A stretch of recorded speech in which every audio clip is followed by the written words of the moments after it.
Alain Vélo, vous aviez demandé la parole?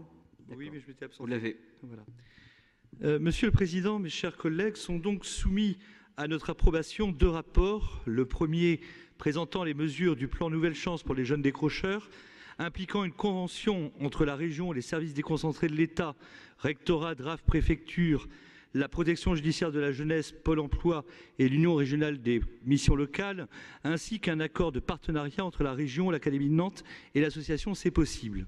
Le second, un rapport d'orientation traçant les grands axes du nouveau pacte éducatif régional en faveur des jeunes lycéens et apprentis de la région, qui inclut au titre des dispositifs qu'il met en œuvre le programme des actions éducatives, le PAE.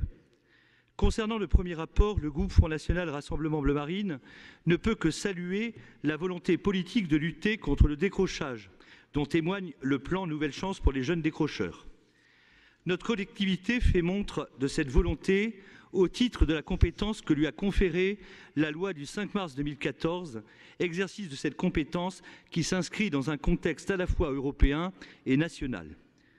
Au plan européen, elle dépend de la stratégie Europe 2020, dont elle est l'un des axes. Cela appelle de la part de notre groupe la remarque suivante.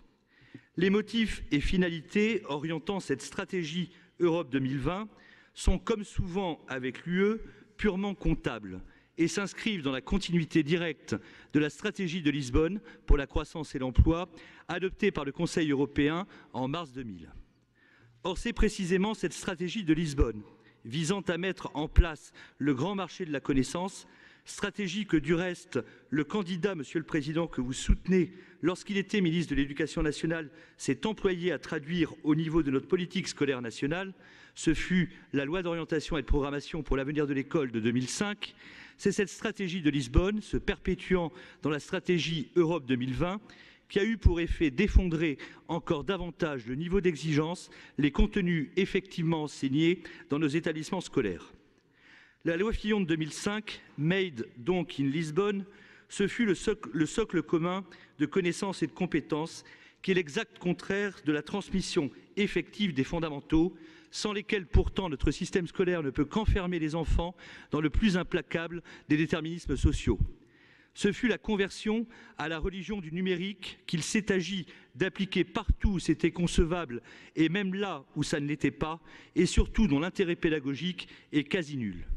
Ce fut la vénération sans mesure de l'anglais de communication internationale, c'est-à-dire du globish, et la généralisation de son enseignement au détriment des autres langues, le tout à seule fin d'employabilité et surtout de flexibilité de l'emploi.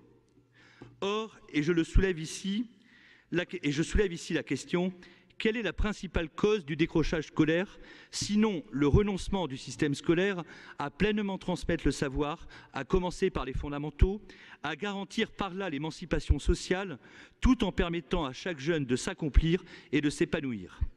Ce renoncement, au contraire, ne peut que produire un échec scolaire massif, amplifiant de surcroît les inégalités sociales d'origine. Ce renoncement mène tout droit au décrochage scolaire, dont les premières victimes sont les jeunes issus des milieux sociaux les moins favorisés. Que notre collectivité s'engage dans la lutte contre le décrochage, ce dont encore une fois on ne peut certes que se féliciter, n'en fait pas moins qu'elle s'emploie à remédier à des effets qu'à juste titre elle déplore, tout en chérissant les causes, comme c'est du moins le cas de sa majorité et d'une large part de l'opposition, un désastre organisé par la soumission à l'Union européenne en matière éducative en l'occurrence, et par la démission corrélative de l'État. Dans ce double contexte, et pour tout vous dire, je suis peu confiant dans l'efficience de cette politique régionale de lutte contre le décrochage. J'ajoute une apostille à ces considérations de fond, pour m'étonner qu'une association comme C'est possible, dont j'observe les proximités avec le syndicat CFDT qui ne brille pas par sa neutralité idéologique, et les références appuyées au vivre ensemble qui contredit le principe d'assimilation républicaine dont nous avons voté avec votre majorité la suppression du PAE, soit partenaire pour la mise en œuvre de ce plan de lutte contre le décrochage scolaire. Concernant à présent le second rapport sur le pacte éducatif régional, le groupe Front National Rassemblement Bleu Marine ne peut que saluer le souci d'égalité qu'il manifeste. Vous soulignez doublement l'existence de zones blanches en matière d'actions éducatives, comme l'Est de la Sarthe ou le Nord de la Mayenne, et le fait d'une moindre application du programme d'actions éducatives dans le privé que dans le public. Pour autant, ces disparités, auxquelles il est légitime de chercher, comme tel est donc le cas, à remédier, nous paraissent inévitablement devoir découler de la forme et de la logique dont ces actions éducatives sont par nécessité tributaires. Elles s'inscrivent dans le cadre de l'autonomie des établissements scolaires en prenant pour vecteur le projet d'établissement dont vous souhaitez qu'ils intègrent plus fortement ce programme des actions éducatives. Or, et c'est bien ce qui suscite nos réserves, l'autonomie des établissements inéluctablement nourrit des ruptures d'égalité, au premier rang desquelles celle des élèves devant les enseignements dispensés et devant l'offre éducative qui leur est proposée. Et c'est pourquoi, contrairement à l'ensemble des autres formations politiques, celle que je représente ici se montre extrêmement rétive face à l'autonomie croissante des établissements scolaires et ne voit en aucun cas en elle, contrairement aux autres donc, la panacée aux maux et aux dysfonctionnements dont souffre notre système d'éducation. Monsieur le Président, vous comme moi appartenons aux équipes rapprochées des candidats pour lesquels nous nous engageons en vue de l'élection présidentielle. Votre position est cohérente, car c'est dans les marges d'autonomie croissante laissées aux établissements scolaires que votre candidat prétend encore accroître. C'est dans ces marges que l'action éducative régionale trouve sa justification et sa place. Mais c'est dans les carences d'une politique scolaire et éducative dont les orientations devraient être décidées au niveau national que prospèrent les ruptures d'égalité qui inévitablement découlent de cette autonomie. La mienne, la position que je défends, est tout autant cohérente.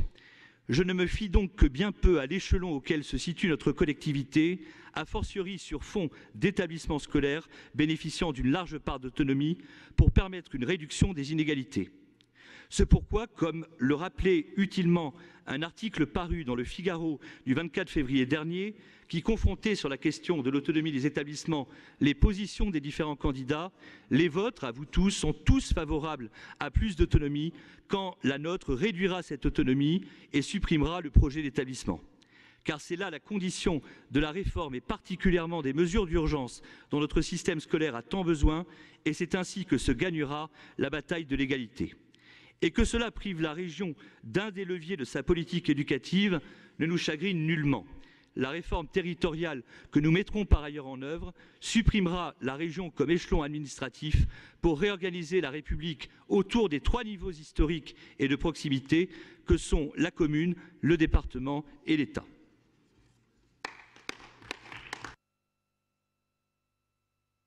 Je tremble d'avance.